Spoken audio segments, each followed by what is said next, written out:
Welcome to 6 TV. భారతదేశం క్రీడల విషయంలో ముందడుగు వేస్తుంది. గతంతో పోల్చుకుంటే భారత్ ఎక్కువ మొత్తంలో పతకాలు సాధించింది. మన భారత క్రీడాకారులు సాధించిన విజయాలు అనేకం ఉండుండొచ్చు, కానీ వాటిలో కొన్ని మరుపురాని విజయాలు ఉంటాయి. మన దేశ క్రీడాకారులు ఆ విజయాన్ని సాధించినప్పుడు దేశ పౌరులు సంబరాల్లో మునిగిపోయారు. అటువంటి కొన్ని విజయాలను ఈ 2023 సంవత్సరం ముగుస్తున్న సమయంలో ఒక్కసారి గుర్తు చేసుకుందాం. 2023వ సంవత్సరంలో భారత క్రీడాకారులు అంతర్జాతీయ స్థాయిలో మన కీర్తి పతాకాన్ని రెపరెపలాడించారు. ఆసియా క్రీడల్లో పాల్గొన్న మన ఆటగాళ్లు పతకాలను కొల్లగొట్టి మన కీర్తిని మరింత ఇనుమండింపజేశారు. 2023 ఏసియా గేమ్స్ కి భారత ఆటగాళ్లు 1 కాదు 2 కాదు ఏకంగా 107 పతకాలు సాధించారు.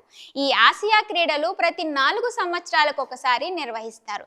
ఇందులో బంగారు, వెండి, కాంస్య పతకాలను ప్రథమ తృతీయ స్థానాలకు అందిస్తారు.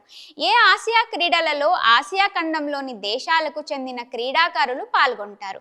ఈ ఏషియన్ గేమ్స్ ను ఒలింపిక్ ఏసియా ఆఫ్ కౌన్సిల్ నిర్వహిస్తుంది.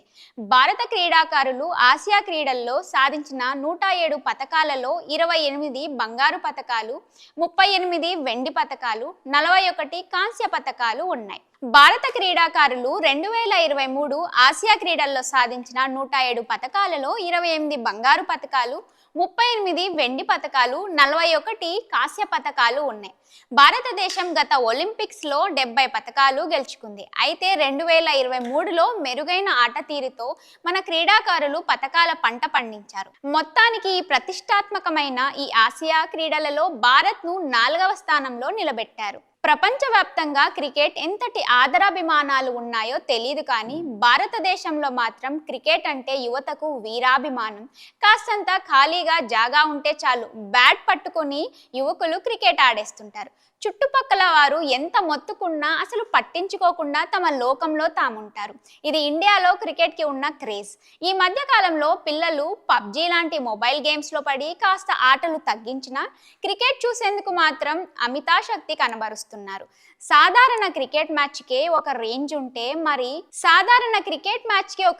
ఉంటే మరి వన్డే వరల్డ్ కప్ మ్యాచ్లు ఏ రేంజ్ లో ఉంటాయో చెప్పాలా? 2023లో జరిగిన వన్డే వరల్డ్ కప్ మ్యాచ్లు అసలు మరువలేనివి.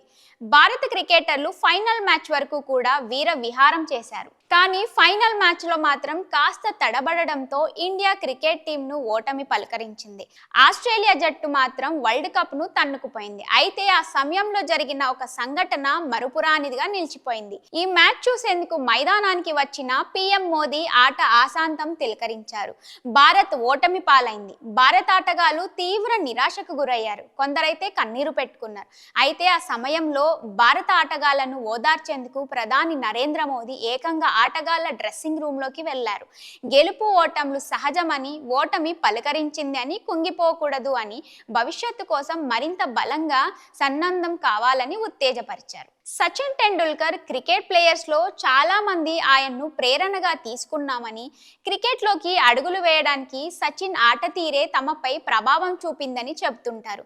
ఇక సచిన్ ఫ్యాన్స్ అయితే ఆయన్ను క్రికెట్ దైవంగా భావిస్తారు. ఇక ఈ మాస్టర్ బ్లాస్టర్ కి కేవలం భారతదేశ ప్రజలు, భారత క్రికెటర్లు మాత్రమే అభిమానులుగా ఉన్నారని అనుకుంటే మీరు పప్పులో కాలేసినట్టే. సచిన్ కు ప్రపంచవ్యాప్తంగా ఫ్యాన్స్ ఉన్నారు. ఆయన ఆట తీరును అనేక దేశాల వారు అభిమానిస్తారు. ఇక చిన్న వయసులోనే క్రికెట్ బ్యాట్ పట్టి క్రీజ్ లోకి వచ్చి బ్యాటింగ్ తో విజృంభణ చేసిన సచిన్ తన కెరియర్ లో అనేక రికార్డులు నెలకొల్పాడు. సచిన్ ఎప్పుడో జమానాలో క్రికెట్ చేసిన రికార్డులను ఇప్పుడు ఈ మధ్య కొందరు ఆటగాళ్లు బ్రేక్ చేస్తున్నారు. అయితే ఆ రికార్డ్ బ్రేకింగ్ పర్ఫార్మెన్స్ ఇచ్చింది కూడా మన ఇండియన్ ప్లేయరే కావడం విశేషం. అతనెవరో కాదు, రన్ మెషిన్ గా పేరు తెచ్చుకున్న విరాట్ కోహ్లీ. అది ఈ 2023వ సంవత్సరంలోనే సాధ్యపడింది. మరిన్ని ఇంట్రెస్టింగ్ అప్డేట్స్ కోసం స్టే ట్యూన్ టు 6 టీవీ.